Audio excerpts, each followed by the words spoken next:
Buenas tardes. Buenas tardes. El Departamento de Biblioteca y Extensión Cultural les agradece su presencia en este conversatorio sobre la evolución tecnológica al servicio del aprendizaje en beneficio para la sociedad, todo en el marco de nuestra feria Gocemos del Libro, la Ciencia y la Cultura. Para ello nos acompaña el profesor Luis Alirio Ruiz Muñoz, ingeniero electricista, especialista en tecnología XDSL, en gerencia de proyectos y gestión. Además, es docente universitario desde hace más de 20 años, especialmente en ingeniería electrónica y telecomunicaciones. Buenas tardes, profesor. Muchas gracias por haber aceptado nuestra invitación. Para comenzar este diálogo que ya habíamos previamente empezado, que sabemos que tiene mucho que decirnos, vamos a hablar de tecnología, pero cuando hablamos de tecnología, ¿de cuál tecnología estamos hablando? Porque sabemos que es como un concepto que estamos usando indiscriminadamente, un término que a todos se lo acomodamos. Entonces, en realidad, ¿de qué estamos hablando cuando hablamos de tecnología? Buenas tardes para todos y gracias por la invitación. Primero quiero decirles que soy un famoso de la enseñanza de las tecnologías, como lo está hablando la profesora acá. Yo llevo dedicado al mundo de las telecomunicaciones, bueno, está ya 32 años dedicado a ese mundo de las telecomunicaciones, y soy un famoso de enseñarle a los estudiantes, a compañeros, colegas de ingeniería, y tuve en la empresa para la cual yo laboré durante 25 años, que fue UNE. Estuve a cargo a nivel nacional todo el mundo tecnológico, desde que iniciamos hasta lo más actual. Hoy cuando uno le dice que tecnología, la gente asocia tecnología con internet o con un equipo móvil que puedo navegar por internet y hacer uso de una navegación. En esencia, la tecnología requiere tres componentes básicos. Para yo poder hacer uso de tecnología, requiere un mínimo de un equipo que me permita conectarme a una red. Lo segundo que se requiere, un equipo portátil, un equipo móvil o un equipo de tipo PC. Para hacer uso de la tecnología, entonces requiero tres componentes. El equipo que me permite ingresar. Dos, la infraestructura que necesito para poder ingresar a ese internet. ¿Cuál infraestructura? Uno va por la calle y cuando la gente no conoce, ve un montón de postes y como unas mangueritas de color negro. Esas mangueritas que uno ve de color negro son las que nos transportan la información desde que yo ingreso a un dispositivo móvil, a un computador, y digito cualquier cosa en Google. Toda la información que yo digite de consulta viaja por esos cablecitos y llega hasta el siguiente componente. ¿Ese componente qué es? Es el proveedor de servicios. Entonces necesitamos un equipo, una infraestructura y un proveedor de servicios. Eso es en esencia la tecnología de información. Profesor, según la teoría de CTS, de Ciencia, Tecnología y Sociedad, nosotros podemos diferenciar las tecnologías duras de las tecnologías blandas.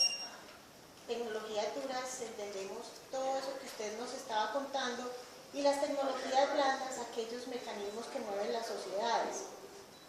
Por poner un ejemplo, la educación misma es una tecnología que se mueve en un engranaje, digamos, perfecto en su movimiento, más no en su funcionamiento. Pero entonces esas tecnologías, digamos que se tienen que acoplar. ¿Cómo han transformado las tecnologías duras de las que usted nos está hablando, esas tecnologías sociales, específicamente en el tema de la educación, que es el que hoy como que nos está convocando aquí? Mire, hablar de innovación en tecnología es una cosa que permanentemente está en cambio. Pero yo recuerdo cuando yo inicié con el tema de la educación hace algunos, ya hasta 22 años en el mundo de la docencia. A nosotros nos tocó la tiza.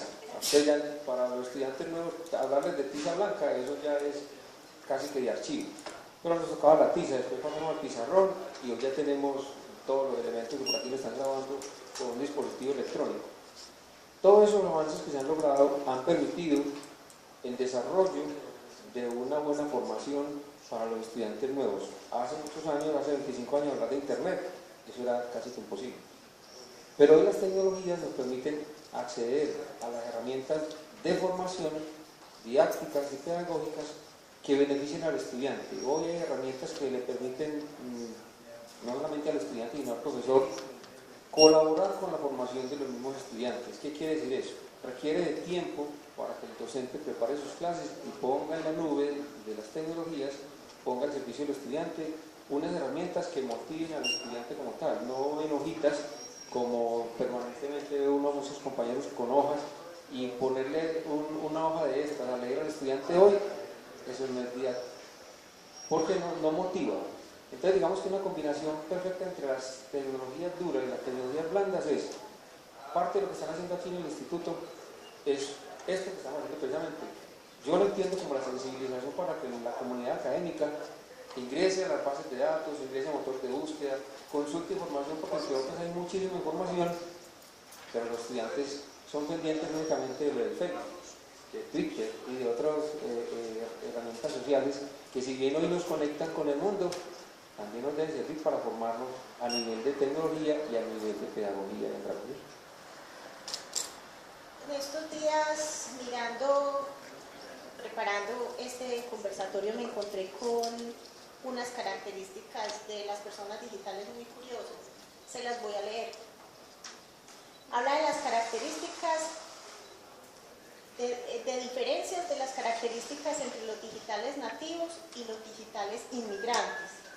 Entonces decía que los digitales nativos son los que piensan y procesan información en forma fundamentalmente diferente, tienen diferentes patrones de pensamiento, socializan en forma diferente a los digitales inmigrantes, están acostumbrados a recibir información de forma rápida, gustan de los procesos paralelos y las tareas múltiples, prefieren los gráficos al texto, el hipertexto al texto lineal y prefieren los juegos a los trabajos serios. Mientras que los digitales inmigrantes aprecian poco las nuevas habilidades que han adquirido los digitales nativos, no creen que puedan aprender mientras ven la televisión, escuchan música, chatean o navegan por internet, creen que el aprendizaje no puede ni debe ser diversión, quieren que los nativos digitales se comporten en las aulas de clase de la misma forma que ellos se comportaron y creen que los mismos métodos de enseñanza y aprendizaje que funcionaron para los profesores van a funcionar para los alumnos de ahora. De alguna manera, nuestra generación, o sea, los profesores actuales, somos como digitales inmigrantes y los digitales nativos están en manos de nuestros profesores actuales. No se está creando como una brecha social también en ese sentido entre los inmigrantes y que no haya comunicación, que no permita que fluya el aprendizaje precisamente como por esas características tan diferenciadoras de ambos, que ambos se creen digitales en la era digital, pero realmente a los profesores nos cuesta mucho más y en cambio los nativos ya tienen incorporado lo que llamamos ese chip. En la parte tecnológica y experiencia académica yo me encuentro historias muy bonitas. Hace poquito estuve por allá en el departamento de Chocó, yo soy de allá, yo soy chocuano y llevo aquí en Antioquia 29 años.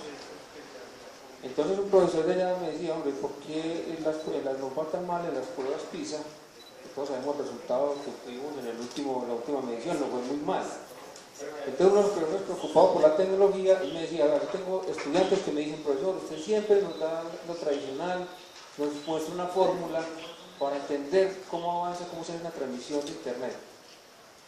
La verdad, yo le dije, profesor, yo voy hasta Chocó, simplemente dígame dónde voy a llegar para no solamente estar con usted, sino con los estudiantes y mostrarles dos componentes. Uno, cómo éramos antes y cómo debemos ser ahorita. Incluso le dije, invite a esas clases que vamos a estar, estuve 2 días y le dije, invite al que usted quiera, que no conozca nada de tecnología, y estoy convencido que puede invitar a la mamá o al papá de los pelados y salen conociendo algo de tecnología. ¿Cuál es la razón? Si nosotros le decimos a ustedes que una transmisión en fibra óptica es una ley, la ley de Snell, y les explico lo que es la ley de Snell, y no les muestro un cuadro, una figura que ilustre qué es lo que sucede con la fibra óptica, yo sé que si van a esa clase salen aburridos porque tendrán que salir con cálculos matemáticos. Hoy la tecnología nos permite, entre otras, mostrarles qué es lo que sucede con un gráfico Hoy, digamos, las herramientas TIC nos permiten a los docentes diseñar una clase que el estudiante no solamente entienda el concepto matemático, sino que entienda el concepto gráfico. Porque el estudiante entiende y comprende mejor, el estudiante de hoy comprende mejor lo que es gráfico a lo que es texto y a lo que son fórmulas matemáticas. Entonces hay un desequilibrio grande, veo yo, en Colombia. Cuando uno compara Colombia con otras naciones, uno ve que los docentes antes de iniciar las clases se preparan un mes y muestran los contenidos para que el coordinador les diga, no, venga, tenemos que ser más gráficos y más ilustrativos, para engomar, como así se dice acá. Engomar, valga decir que es motivar al estudiante a que consulte, evidencie que hay formas de aprender distinto. Entonces, esas herramientas gráficas, yo diría que una de las fundamentaciones de las universidades hoy es, venga, busquemos los docentes, preparémonos, para que cuando el estudiante llegue, en muchas partes uno encuentra que el estudiante conoce más de tecnología que el mismo profesor. Y en el camino encuentra uno que hay rivalidad entre el docente y el estudiante cuando el estudiante ha ido más avanzado, porque el profesor quiere que el estudiante diga lo que él dijo, que lo motiva a que investigue y a que aporte para el desarrollo tecnológico. Esa es la gran diferencia que yo encuentro pues, entre lo anterior y lo actual. Es que nos tenemos que modernizar tanto docentes como instituciones en la parte de tecnología y en herramientas de TIC. Me entró cierta preocupación, porque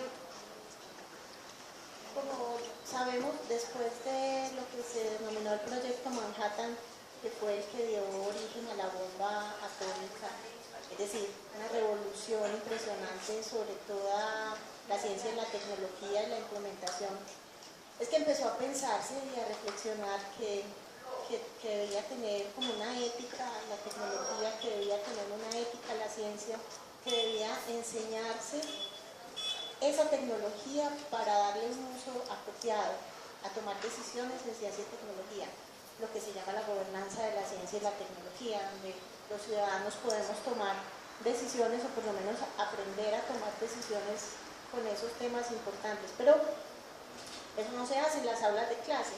En las aulas de clase nosotros enseñamos, somos instrumentales, las matemáticas, que son ciencia, el lenguaje, que es ciencia, y la tecnología misma, y por medio de los laboratorios la experimentación, pero no hay debates dentro de esas clases sobre el uso de esas tecnologías, simplemente es instrumental.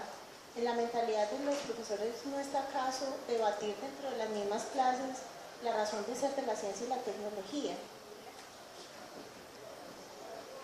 Yo eso lo interpreto en mi concepto como un derecho que tiene el estudiante de que le permitamos hacer precisamente los debates. Por una razón, y es que en la ciencia básica lo forman a uno de una forma íntegra para llevar a cabo pensamientos lógicos. Pero las ciencias profesionales, o la ingeniería aplicada, que así lo llaman, la ingeniería aplicada le permite al estudiante conocer la experiencia y experticia que tiene un docente y cómo la aplica desde el punto de vista de las ciencias básicas. Entonces, ¿qué sucede?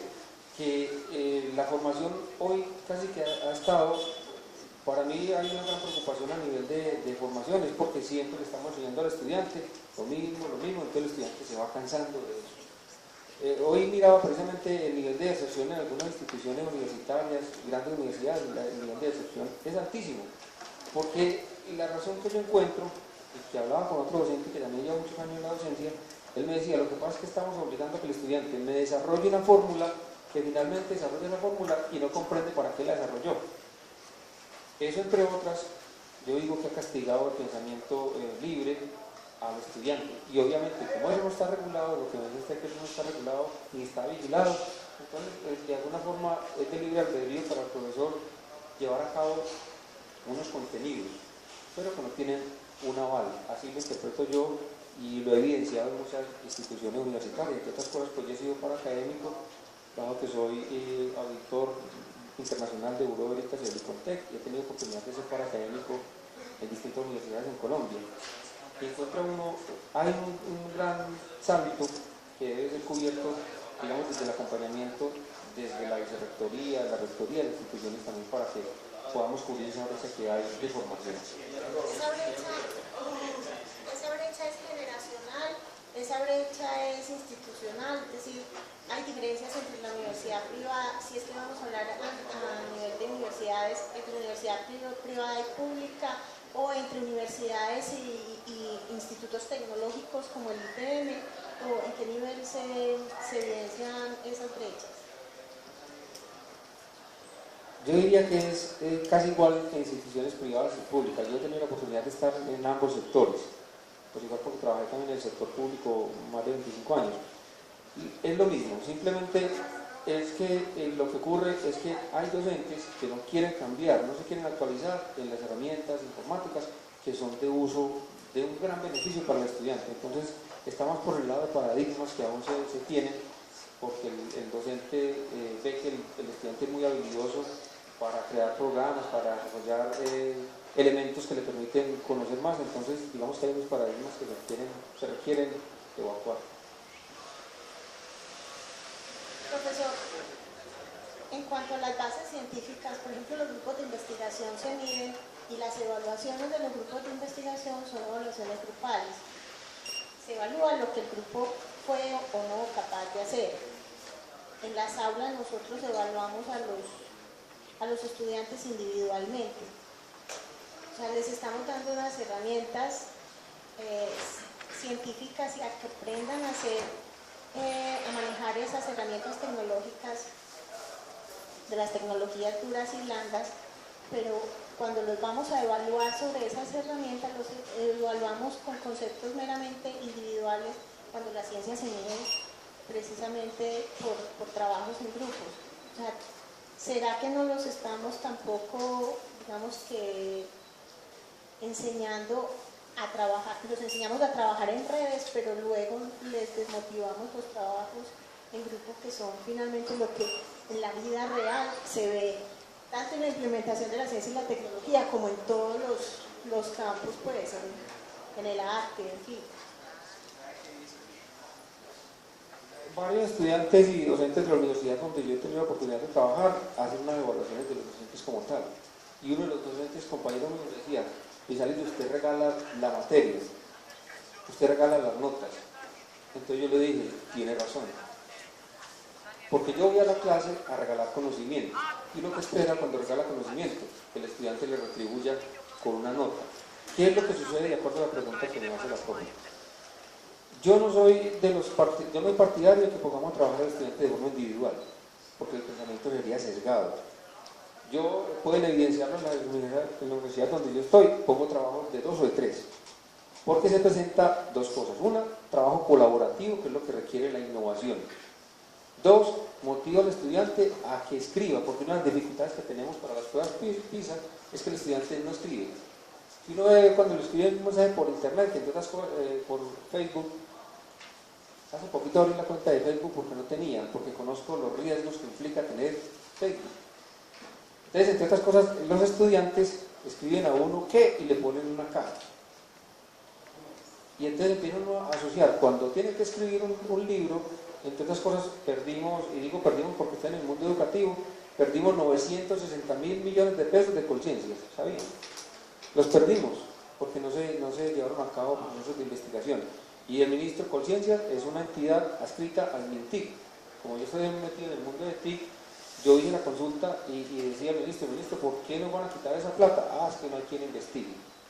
Yo considero que una de las cosas fundamentales que debe motivar a los estudiantes y a los docentes es: venga, hagamos negocio, cambiemos un trabajo colaborativo de 2 o 3 estudiantes por una nota. No es regalarlo. Es que yo le digo al estudiante: trabajen ustedes un tema específico y entre los 3 van a obtener una nota. De los 3 sacamos uno que nos haga la sustentación con el apoyo del docente, para que el estudiante le bote el miedo escénico a salir a alguna parte a exponer, sino que el estudiante sienta que el docente lo está apoyando desde ese tema de innovación e investigación, porque de alguna forma lo estamos coartando si lo dejamos a él solito. Así lo interpreto yo. Me encontré un parrafito muy bonito de Jacobo Bronowski del libro del ascenso del hombre, que dice así: el hombre no es la más majestuosa de las criaturas.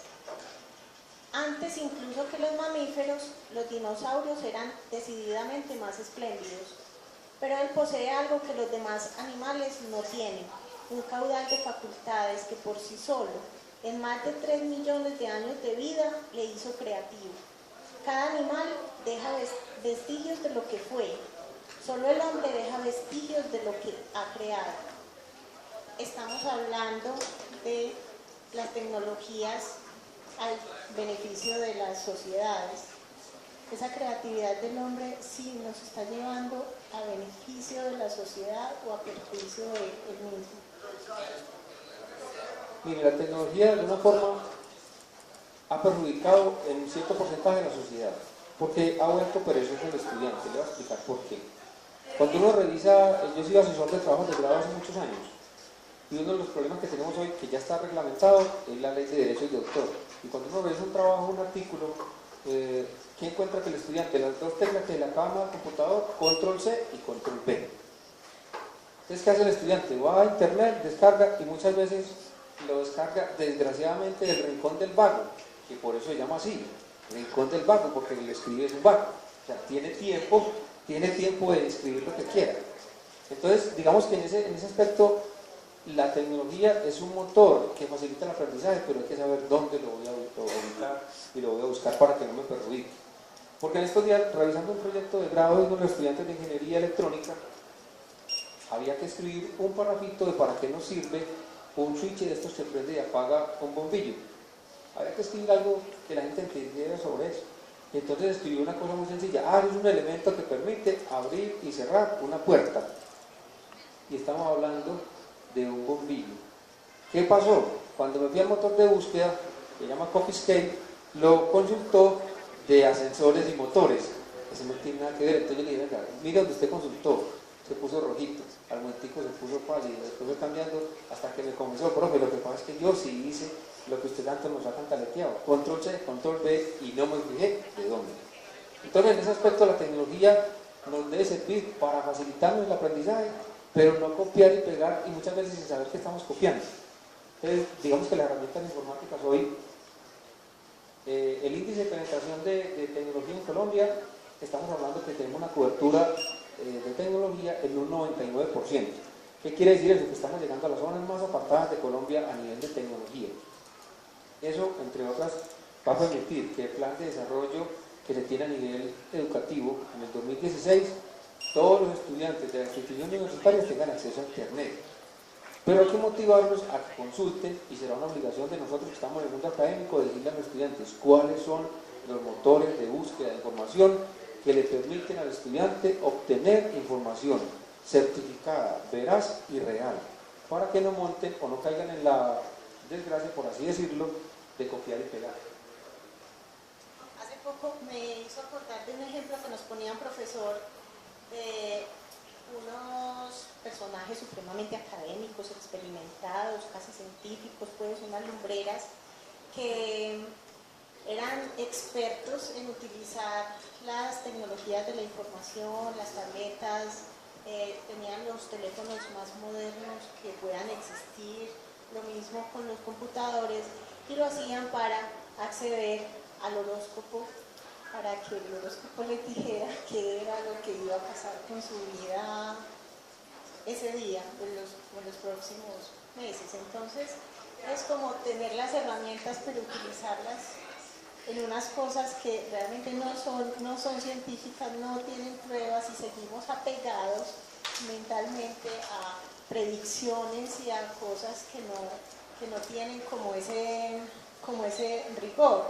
Pues lo que usted decía, que la podría estar escribiendo cualquiera, porque también hay saberes ancestrales que pueden ser válidos también, tienen una base, digamos, de método científico válido, pero que en estos casos utilizamos la tecnología, tenemos las herramientas, pero no le creemos porque seguimos apegados como al anterior. Por ejemplo, hace poquito yo me compré un super teléfono, les estoy chicaneando a todos, pero por detrás decía, por ejemplo, que tenía 4G. No tengo ni idea qué quiere decir 4G, me pareció espectacular que tuviera 4G, pero porque era más que el 2G y que el 3G, pero es una de las cosas que, digamos que yo no soy nativa digital, Entonces esos son como uno de los problemas que tenemos nosotros ahora. Vamos a, pues como la sociedad de consumo nos hace ver cosas que nosotros mismos no entendemos y nosotros como que seguimos ese juego. Pero ya que usted está aquí, por ejemplo, cuéntenos qué es eso de 2G, 3G, 4G, para yo saber pues en qué metí las patas. ¿Usted recuerda que yo dije que así planeado con el equipo que compró 4G? Ya le va a tocar decirle, no tengo 4G. Yo acompañé en el tema de 4G, yo tengo una certificación desde el año 2004, me certifiqué en 4G. Somos en Colombia, en este momento ya somos 4 personas que estamos certificadas en 4G. Acompañé la Comisión Sexta a nivel internacional. El TM Forum es quien hace las certificaciones y es costosa la certificación que hay que hacer allí para uno poder obtener ese grado de madurez en tecnología. Grado de madurez no es de la persona sino de la tecnología. Entonces acompañé la Comisión Sexta del Senado en los debates que ustedes vieron el año pasado, toda la cantidad de debates que se dieron por el tema del licenciamiento del espectro de 4G, que esos fueron unos debates por todas partes, que finalmente me ha tocado desmentir al ministro y al presidente Santos en las reuniones donde me han invitado. Porque una de las cosas que yo tengo es que yo no le digo mentiras ni a los estudiantes a nivel de tecnología. Uno no puede decir mentiras. Porque qué tal que uno le diga a un estudiante una mentira, monte este laboratorio y lo monte como no es y el estudiante se accidente. Grave. Al estudiante no le puede decir mentiras porque eso en tecnología todo es comprobable. Entonces, en el tema de 4G, ¿por qué tuvimos que desmentir al ministro? Por 2 razones fundamentales y esenciales. Una, es que en Colombia, a esta fecha, apenas están llegando los equipos 4G. Puedo decir el nombre de la compañía porque igual he tenido debates tanto con UNE, Telefónica, con Global, con Claro, con Telmes, con distintos operadores, porque en esos debates del Senado van todos los proveedores. Entonces a nosotros desde el punto de vista tecnológico y didáctico nos toca decir la realidad, porque un profesor que diga mentiras está grave. Si ustedes de pronto me hacen una pregunta aquí que no la sepa, yo prefiero ponerme colorado un ratico porque soy humano. Hombre, se me olvidó, voy al computador y allá tiene que estar la información. Pero prefiero ponerme eso. Si no es el rincón del banco. Pero entonces prefiero, esperen un momentico, consulto, porque se me puede olvidar alguna cosa, pero uno no puede decir mentiras. Entonces en esencia lo de 4G, ¿qué ha pasado? Una de las razones por las cuales necesitamos 4G necesita una infraestructura para poder llegar a tener 4G. Hoy, la semana pasada salió en el periódico, Claro trajo a Medellín 22 equipos para iniciar pruebas. 22 equipos para iniciar pruebas. Y hace un año el mismo ministro me decía, yo tengo 4G. Le dije, ministro, 4G necesita 2 cosas fundamentales para funcionar. Lo primero, vamos a ver si es cierto que no se cambió. A usted ya le cambiaron la SIM card. Le cambiaron la SIM card, es el dispositivo que uno le ingresa al equipo para que pueda navegar. Es un aparatico chiquitico donde viene el número. La SIM card trae consigo el número. Esas tarjetas solamente hay un proveedor en el mundo que se llama Gimalto. Y para el año pasado, Gimalto envió una documentación al ministro y le dijo, señor ministro, en este momento no tengo los equipos disponibles para 4G ni las tarjetas SIM card, pero a medida que vayan surgiendo las necesidades en Colombia, les voy a ir fabricando los equipos. A la fecha y hora no existe. En mi reloj van siendo casi las 12:30. Así le digo cada rato a los estudiantes porque la tecnología es muy cambiante. Si de aquí, yo me vine de la casa a las 11, si de las 11 acá ya trajeron equipo a Colombia, entonces allá claro, puede que ya hayan llegado, pero antes de las 11 no habían equipos 4G en Colombia. Por una razón, no existe la infraestructura.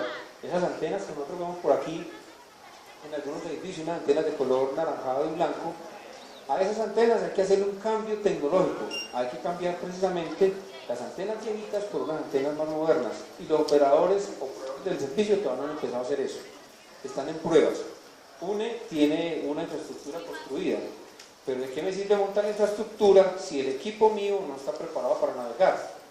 Todavía no lo tengo. Adicionalmente, los equipos que se requieren en 4G son equipos supremamente costosos. Hoy un equipo 4G puede estar costando, el más bajito, la gama más bajita de 4G puede estar costando 1.700.000 pesos.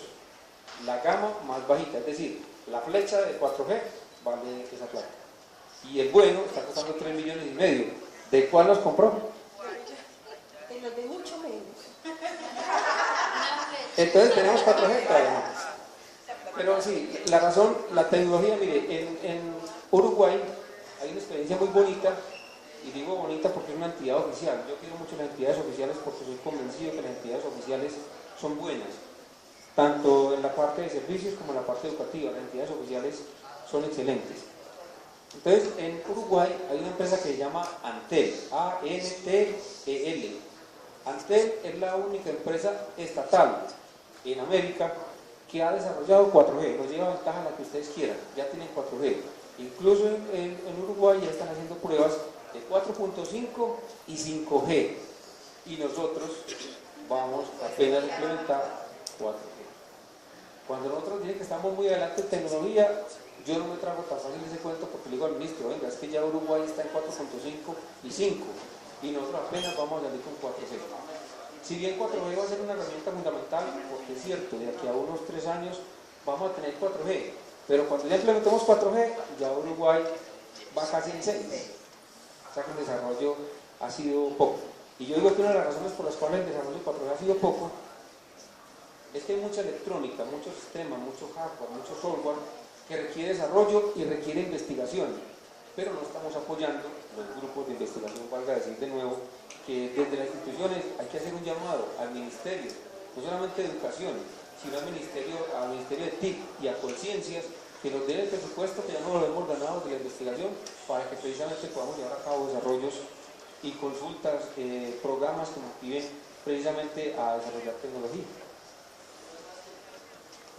Me quedó claro que prácticamente compré un poquito. Profesor, usted ahora me contaba un trabajo que hizo muy bonito desde empresas públicas, fue para los laboratorios aquí en el ITM, un trabajo con estudiantes para implementación precisamente de laboratorios y tecnología. ¿Cómo fue, en qué consistió y cómo fue esa experiencia de trabajar como con los estudiantes en ese campo? Como yo ahorita, como yo la enseñanza, pues asumí un riesgo en UNE, porque yo tenía un cargo, era el directivo nacional en la parte de infraestructura y soporte de tecnologías. ¿Qué quiere decir eso? Que cuando se dañaba algún servicio de internet en Cali, Popayán, en cualquier ciudad de Colombia, en las 5 ciudades que UNE tiene el servicio, yo tenía personal que coordinaba toda la actividad, era el jefe de la regional. Entonces, uno de los estudiantes se acercó a mí, estudiante del ITM, y me dijo, ingeniero, yo quiero hacer un proyecto para el ITM, pero que contenga algo que para los estudiantes sea palpable. Entonces digo que me atreví a hacerlo porque tenía, pues, digamos, la potestad de llevar a cabo ese proyecto, y les dije, hay unas herramientas y equipos que los van a botar, se van a volver obsoletos. ¿Por qué no aprovechamos eso y lo ponemos en servicio para el estudiante del ITM? Entonces, cuando yo hablé con el gerente de EPM en su momento, le dije, yo no estoy haciendo nada malo porque el ITM es de UNE y de EPM. Estamos haciendo un trabajo colaborativo y eso. Vamos a instalar un laboratorio práctico. Sí, vamos a estar aquí, pero como en la sede iba para fraternidad, entonces allá está un laboratorio de planta externa. ¿Eso qué es? Eso que ustedes ven por la calle, esas mangueritas, que uno la ve abajo como mangueritas negras, ya están instaladas allá en la sede de fraternidad. Eso que le permite al estudiante, cuando hace los cálculos, cuando hace los diseños de infraestructura, de redes y servicios, entonces le permite al estudiante ir a mirar qué es lo que contiene ese laboratorio que hay allá. Ese laboratorio no tuvo ningún costo para el ITM ni para el estudiante, porque fue material que se hizo con dotación. Entonces, digamos que yo lo llamo muy bonito porque como soy famoso en la enseñanza, eso le ha permitido al estudiante llevar a cabo diseños, ya le ha permitido a algunos egresados de allá, están trabajando con la competencia de UNE, pero me queda, digamos, la satisfacción de que el estudiante por algo aprendió para su vida personal y por eso está trabajando en esa empresa. Pues usted ha sido ejecutivo de UNE, tiene conversaciones a nivel de ministro, lo que hemos hablado aquí, es muy técnico, y finalmente usted, ¿cómo es que se quedó en la docencia? ¿Por qué eligió quedarse en la docencia teniendo una formación tan técnica como la ingeniería? Yo trabajé en UNE hasta el año pasado, hasta el 15 de octubre del año pasado, estaba en una reunión con el presidente de UNE, un miércoles, nadie me olvida. En la mañana estaba reunido con él porque yo era el presidente del Comité de Convivencia Nacional de UNE, me tocaba viajar por todo el país tratando de solucionar conflictos que presentan en las personas. Entre otras cosas, soy muy apasionado de la enseñanza y quiero mucho el recurso humano. A pesar de que soy técnico, que los técnicos casi nunca tienen como esa condición. Yo quiero mucho el ser humano y defiendo las personas que siempre tengo a cargo. Entonces, simplemente le dije al presidente, yo me quiero ir de una, y me dijo, ¿por qué? No, yo me quiero dedicar a la docencia. Yo para las clases, yo no soy de los docentes que llego aquí, venga, ¿qué tema vamos a ver? Yo tengo preparadas las clases hasta 15, 20 días adelante del día en que estoy.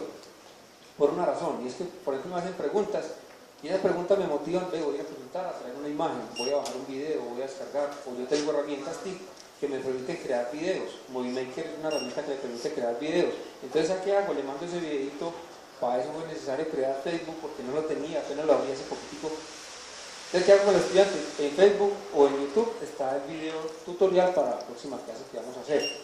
A raíz de eso, entonces le dije al presidente, no, yo me quiero ir de UNE porque quiero dedicarme a preparar las clases, a poderme dedicar a la enseñanza, porque me motiva. Si bien desempeñé durante muchos cargos, tuve a cargo personal más de 20 años y tuve más de 2.000 personas entre profesionales, técnicos, tecnólogos, y ellos me decían, ¿usted por qué se va a ir? No, me voy a dedicar a la docencia. Y ellos creen que la docencia no es, digamos, un medio de subsistir. Para mí, si bien es un medio de subsistir, es una alegría poder compartir con los estudiantes porque eso me ha motivado durante 30 años que llevo dedicado a las telecomunicaciones. Me ha motivado a formar, no solamente, ya tengo colegas que son dueños de empresas, que son gerentes y copropietarios de muchas empresas, pero han pasado, digamos, por la formación en la academia en la que yo he estado, y eso para mí es gratificante. Entonces tomé la decisión de retirarme de UNE, fue precisamente para dedicarme al mundo de la docencia. Llevo 3 años tratando de escribir un libro, y cuando le muestro ese libro, o a mi suegra, o a mi mamá, porque es muy ilustrativo, me dicen, mire, ¿por qué no le pone una grafiquita? Entonces por eso no lo he podido lanzar. Hay un americano que está, desde hace un año me está escribiendo correos que hagamos negocio. Y yo el libro no lo estoy haciendo por negocio, yo estoy haciendo el libro y construyéndolo es para la pedagogía y la andragogía. PEDA es para los niños y ANDRA es para los mayores, por si de pronto algunas personas no lo recuerdan. Entonces estoy tratando de hacerlo que sea muy ilustrativo y muy didáctico, no para el mundo del negocio. Él me dice, si lo hacemos como negocio, cada vez que ingrese una persona a consultarlo, usted tiene $2 y en el año va a tener tanta plata. Entonces yo me veo preocupado con eso, porque yo en 2 años voy a tener tanta plata, no puedo estar tranquilo por toda parte.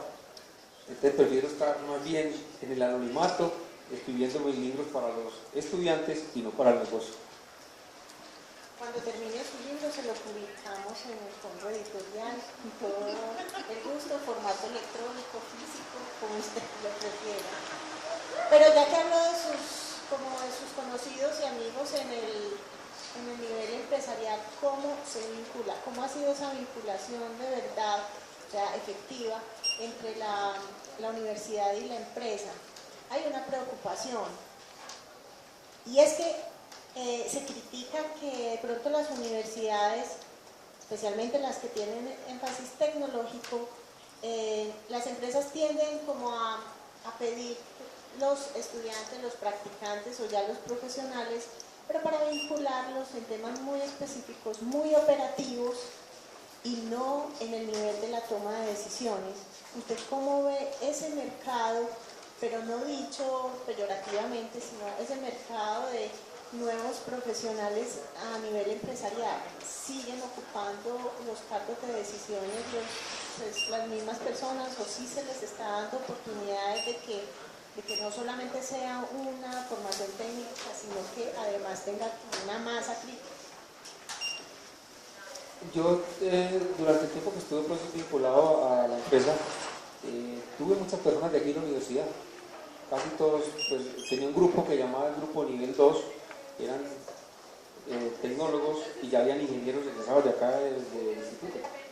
Entonces, cuando yo les ponía a ellos, una labor que tenían ellos es cuando a una persona se le daña un servicio de internet, por ejemplo, y pagaba un contrato de 2 megas, o tenía la navegación lenta, ellos tenían la potestad de decidir si le incrementaban la velocidad o le bajaban la velocidad al cliente como tal. Entonces, digamos que tengo una experiencia bonita con los muchachos, es porque ellos venían aquí y me decían, ingeniero, lo que pasa es que lo que nosotros vemos en la teoría es muy distinto a lo que vemos en la realidad. Y yo aquí tengo que llegar a una coyuntura, y es, ¿qué hago yo si no me dan la potestad de decidir? o lo ejecuto o no lo ejecuto. Yo les decía a ellos, vean, desde que usted tenga formación clara, real y veraz, tome usted la decisión porque usted conoce la parte técnica. De pronto, ¿qué nos falta en las universidades? Es cierto que nos falta formarlos un poquitico, fundamentarlos más en la toma de decisión asertiva o acertada, desde el punto de vista de ser más lógico y funcional, porque hay cosas que la fundamentación técnica nos dice no lo hagamos, pero lo funcional y lo lógico es que sí. Entonces digamos que hay una dualidad, ellos se ponen, digamos, en una situación o lo hago o no lo hago. Para poder tomar las decisiones uno tiene que tener bien la fundamentación técnica, pero bien la fundamentación gerencial y administrativa que le permita llevar a cabo una toma de decisión acertada. Una preocupación que tengo yo con el tema de la fusión de UNE con Millicom, que para todos ustedes saben, también estuve en los debates del Consejo de Medellín, en muchos de los debates, por ahí hasta me tienen grabado con muchas cosas, porque gracias a Dios yo no digo mentiras, a la única que le digo mentiras es a la mujer mía, porque ella no sabe, eso no se puede medir, y a ustedes también les dice mentiras, eso no se puede medir, hay que creer que ella me quiere o ella cree que yo la quiero, porque no hay forma de medirlo, hay que creerlo. Pero en tecnología todo es medible, todo, no hay nada con tecnología que no se pueda medir. Entonces con esas premisas tengo una preocupación, porque todos conocemos que al ITM mucha parte del presupuesto de UNE viene para acá, ustedes lo saben, que mucha parte de ahí. Con el tema de la fusión, a las empresas privadas no les va a interesar invertir en ese tema. ¿Qué les darán si acaso? Pues yo lo expresé en el recinto del Consejo de Medellín. A mí me preocupa que el ITM, con la plata que hoy se le transfiere, que es el 0.1%, pero que es suficiente para subsistir y tener las instalaciones tan bonitas como las tiene, si se le quita eso, casi que con lo que le pagamos por matrículas vamos a tener dificultades. Digo vamos porque me apropio de la docencia, de la academia, entonces vamos a tener dificultades a nivel de desarrollo, a nivel de investigación. Yo diría que estamos demorándonos un poquitico para decirle al Consejo de Medellín, venga, garantíceme la viabilidad del ITM por los próximos 10 años, transfiérame los fondos que me pertenecen antes de que hagan la fusión. Bueno, ya para ir terminando, bueno, el amor sí se puede medir. Dice el escritor que la medida del amor es amar sin medida. Entonces, por ese lado, yo creo que... Para ir terminando...